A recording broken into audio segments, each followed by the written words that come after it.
Hello, South Carolina Realtors. Welcome to another edition of the Advocacy Angle. I'm your host, Louis Dettorre. I have a very special guest for you here this morning in the studio, Adam Cates, 2026 SCR Legislative Chair and Federal Political Coordinator and State Political Coordinator. The list goes on, and we're going to get into it here as well. So welcome, Adam. Really appreciate you making the drive from Myrtle Beach here this morning.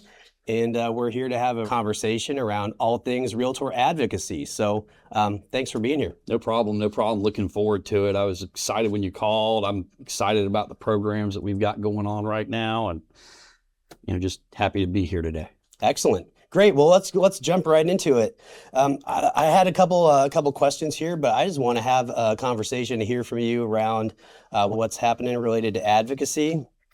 And some of these exciting programs that you're talking about that we have going on here at SCR, and hopefully here our folks can hear some about what we're doing and see how they can get involved as well. So, but I'd love to hear a little bit about your story in Realtor advocacy first and foremost. So what really has gotten you involved in this? Can you talk a little bit about your journey? Yeah. So I graduated school from UNC Charlotte in North Carolina in 2005, and I moved down like a lot of people at the time, moved down to Myrtle Beach. It was a hot market, but I didn't want to sell houses, and I only wanted to do commercial real estate.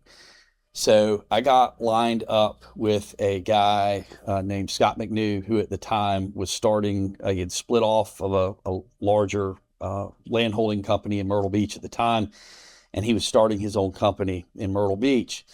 And through being active in commercial real estate early on, you kind of realize that more so than dealing with houses, whether or not a project moves forward hinges a lot on local policy. Mm-hmm. It hinges on planning commission, hinges on county council.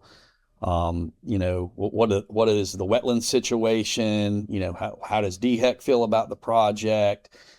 Can we get an encroachment permit from SCDOT in order to make a site work?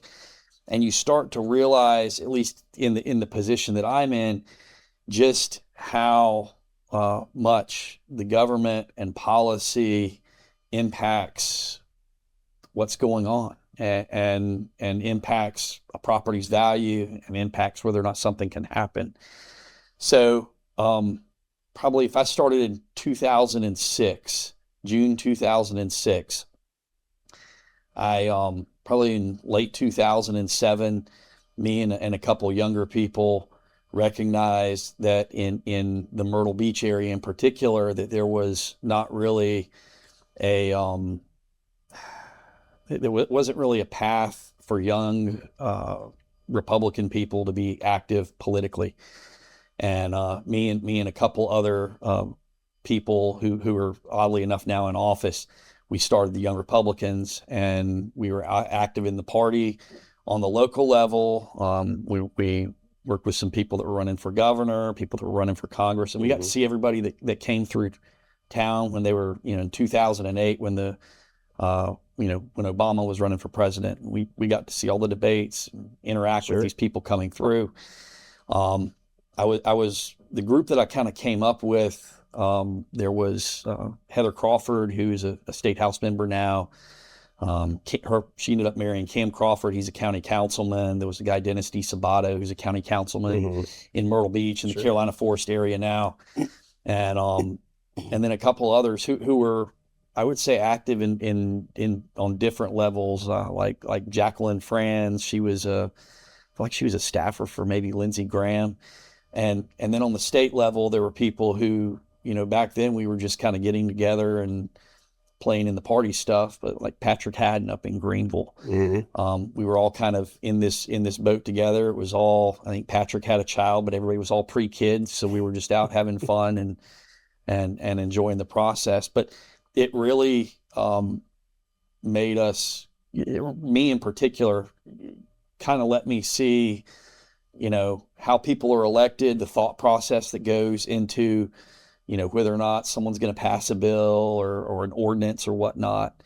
And that's kind of how I got into it today. I was active on the political level, and then in probably around 2010, 2012, I got active at CCAR. I was on candidate screening and legislative committee, and we got to see candidates come through, and we interfaced with people on the front end of them, getting into elected office. So when through candidate screening, through our legislative committee, I stayed active in that, and then I was president of the local association. I was president of South Carolina CCIM, and with South Carolina CCIM, we tried to implement something that's kind of similar to the FPC program on the federal level, but it didn't really take off. CCIM really kind of leans on NAR for a lot of their legislative efforts, and but it helped me meet people across the state, and here I am. Sure. Well, that's really, really interesting background. And anybody that knows you and knows your involvement as the legislative chair or otherwise knows that you're plugged into the local community and a tireless advocate for Realtor priorities. So thank you. Absolutely. Thank you for that. Adam, you mentioned the FPC program. I'd be remiss if I didn't ask you. Now, we're going to talk a little bit about this in more detail as we go through these terminologies, these acronyms for those that don't know what it stands for. But FPC is Federal Political Coordinator, and you are the FPC for Congressman Russell Fry. That's correct. In Congressional District 7. Can you talk just a little bit about what that role is, what your involvement as an FPC, what does that mean? Absolutely. So whenever a congressional person, be it a a House member or a senator, is elected, NAR works with the local organization, local realtor organization, and the state organization to determine somebody that would be good to pair up and be able to articulate our positions and our issues to discuss with that congressman, if that makes any sense. So our politicians have a lot of information that they have to take in and digest every single day. And then they have to manage personalities. They have their own personal objectives, their own personal bills that they have to go and try to advance. What's really important for our industry is that with this FPC program, that there may be a bill that might not be on your congressman or your senator's radar, but it's going to impact the industry in some way, shape, or form. And it might just not be on their radar, and it's our job to put it on their radar, be able to articulate how it impacts our industry, create a connection as to how that's going to impact people in district, and hopefully, build up their support for it, if that makes any sense. Our NAR, we have great lobbyists in DC. They do a great job, but there's 435 House members. And I mean, how do you can't manage that. And we're here to kind of help with that, help make it an easier lift. That's right. No, and going back to what you said earlier in the importance of, a lot of politics are local, right? And by local, it's not just local government, but it's state and local can be federal to an extent too. And they know that realtors like yourself plugged into the local community. What's the impact related to a specific issue? So they're at the congressional level, at the state level, local level. They want to hear from you. And there was an instance, I know we had talked about this once before, Adam, but there was an instance, and I won't name the member of Congress, but they had essentially reached out and said, as a particular to an NAR piece of legislation this year, they were not supportive of the bill until they spoke to their FPC. And I'm sure that you've run into issues like that, maybe that not specifically to not voting for something, but they want to hear from hear from you. So Absolutely. so I appreciate your work with that as well. So I wanted to touch on now briefly. So we're here and wanted to really talk about the SPC program, and I want to just give a short little explanation of what the SPC program is for our members to hear, for those that haven't heard about it. So SPC stands for State Political Coordinator, right? And that program is really at the state level program of the FPC program, the Federal Political Coordinator program. So over the last year or so here in South Carolina, with your help, we have started to build this infrastructure, this program at the state level to enable and activate our South Carolina realtors to be just as effective at the state level as NAR through building this crown jewel program at the national level. And thus far, we have about 65 with your leadership appointing, directing realtors to serve as an SPC. In the first year, that's really great progress. Mm-hmm. So thank you for your leadership with that. And Chair Ray Krotz is also assisting and has his hand in this as well. But what we're trying to do is appoint more folks, more realtors, get them more involved into that. But can you speak a little bit about, you spoke about your relationship at the state level mm-hmm. to some state legislators as well, natural fit. So can you explain a little bit what is SCR? What are you looking for when we're looking to build that pairing between a realtor member and a member of the State House? You know, it's the thing is about that role is it's really important when we're selecting someone for that position that person, you know, one, understands the issues. At baseline, they understand the kind of the tenets of where we stand as an organization. It's not something where we want someone stepping into that position that has the ability to build a warm and valuable relationship with that legislator. It's not something that's for everyone. It's something that you've got to be committed to in articulating our policies, in building that relationship, in showing up and supporting that elected official. You know, it like on the federal level, you know, Lindsay here in Columbia, she's got a lot going on, and a lot of times you might be putting out a fire somewhere and then one springing up somewhere else. You know, it's really important that you've got the ability that an SPC has the ability for that particular elected official to know who they are. There's a commitment to being involved in the community, having a presence within the community. I think that's who we're looking for. Mm-hmm.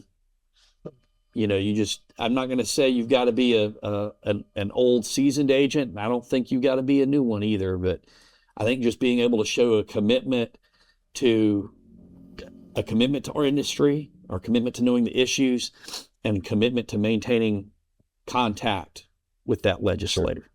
No, those are all really good points. And then maybe you can elaborate on this as well. But oftentimes, as issues arise at the State House, they crop up quickly, and you know, the reaction time that is required to react to an issue that's been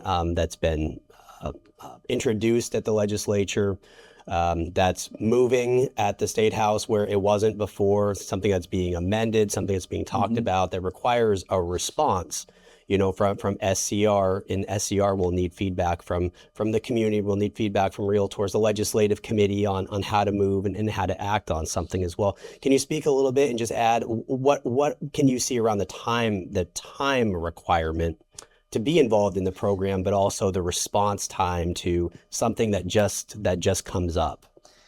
I think, you know, on the front end, there's probably some, I would say, brief orientation time that's got to be put in. And I mean, you know, we've gone through that in the last couple months here. It's been maybe a 45-minute call to sit here and just make sure that we're all on the same page as far as the process goes. What's important is being able to get on your toes pretty quick. I'm an SPC, and I'm an SPC for Heather Crawford, who I was, started up working on things politically with. Heather's somebody that if an issue is if something is afoot, I can text message Heather, and I know that text message will land. And if I send Heather a text message and I can't get a hold of Heather and she's on dark on me, there's other ways that I can go to get a hold of Heather, but I know those ways to get in touch with that person. It's really more, I don't want to say, to a degree, it's proaction when you're out there and you're seeing them and you're building a relationship. That's what we're looking for. But there are going to be times when, Louis, you're going to send out an email and you're going to say, hey, or Lindsay's going to send out an email and say, hey, this is what's going on. Or Lindsay's going to call you and say, hey, we have this many votes to pass this, and we're having trouble getting a hold of these 3 over here. She can, at that point, she can call those 3 people, and those 3 people can make that call from home to let him know that somebody at home supports us, supports them getting behind that bill, or supports them not getting behind the bill. So it really, up front, not much time. We just need somebody that's able to act pretty quickly. So what do you get out of this personally and professionally to be an SPC, FPC, and just throw in there to be the legislative chair? I think if you're looking at volunteering for the purpose of specific monetary gain, you're probably getting involved for the wrong reason. I'm kind of a big picture kind of guy. I've always been involved on some level civically. When I was young, I was in my church youth group at church, and I held a youth position on the board at the church when I was 17. I'm an Eagle Scout. I've been involved in the Rotary and the Chamber of Commerce and civic organizations. I think when you look at it, if you look at something in the big picture, and that you're going to commit time and effort into putting in a way that's going to benefit everybody, I think that's how I feel like I get benefit. I know that if there is I know that if we have some legislation come down the pipe, and we know that specifically in my market, it's going to absolutely stall home building projects, or it's going to stall commercial.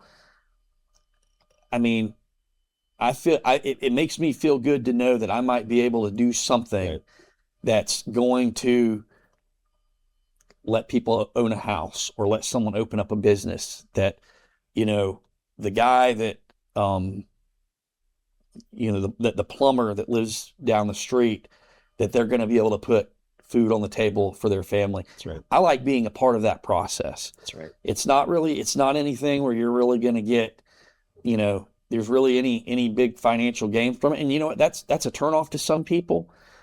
But I like to think that I'm part of a machine that's helping move our economy along and helping sustain our economy in South Carolina. That's right. Well, it's appreciated. And, from a Realtor organizational perspective at the local level, state level, national level, here in South Carolina, we have so many Realtors that are volunteering their time and are plugged in and giving of themselves for the industry. And as we know from an RPAC perspective, and we'll talk about often, there's lots of different, things that are said too, but Realtors react, if we're not at the table, we're on the menu. So Realtors are well versed and know that we have to be plugged in, and it's that volunteerism. And this is a member driven organization. And as part of the reason, from the SPC program, our lawmakers want to hear from the professionals on the ground. Staff, we can be supportive and plugged in and bring the issues forward, but lawmakers, decision makers want to hear from South Carolina Realtors. Absolutely. So for fun, just to humanize the important stuff that we're talking about, share with the audience, what do you like to do for fun in Myrtle Beach? And, you and I have talked about this before. everybody that comes to Myrtle Beach, or generally most people that come to Myrtle Beach, it's always, hey man, do you play any golf? Oddly enough, I live in a golf course community. I don't play golf.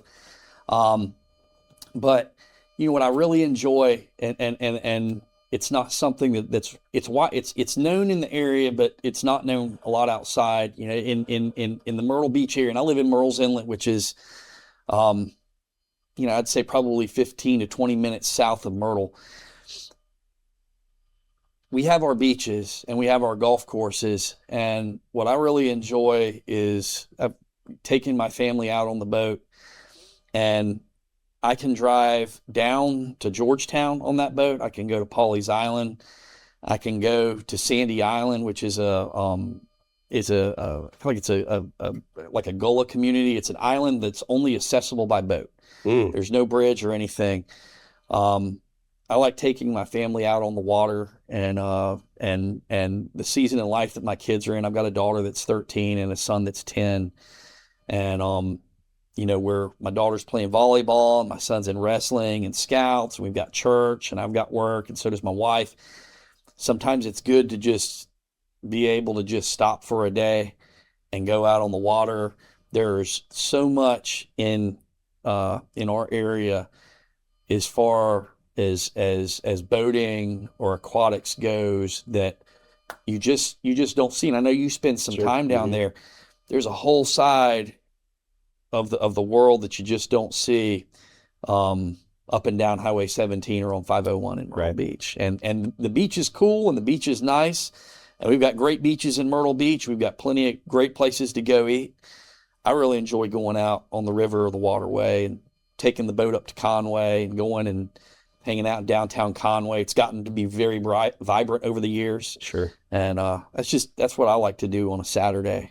Oh, very nice. Yeah. It's scenic, and you can just get lost in the beauty of the water and the beach and all those different areas. That's right. You can explore, and tremendous growth going on, which is another big discussion for Horry County. So. Oh yeah, a lot going on in Horry County right now. But good. Absolutely. Well, Adam, really appreciate you being here as well. I'd be remiss if I didn't say to our South Carolina Realtors the way that you can get involved. Fill out an application, complete an application on the SCR website. We'll have a QR code or a link here in the show notes as well. So I just encourage you all to get involved in your communities through the SPC program, or otherwise, if you have questions, just reach out to SCR or your local association as well, and we'll assist where we can. So again, Adam, thank you so much. Really appreciate you being here, and look forward to future conversations. Thanks so much.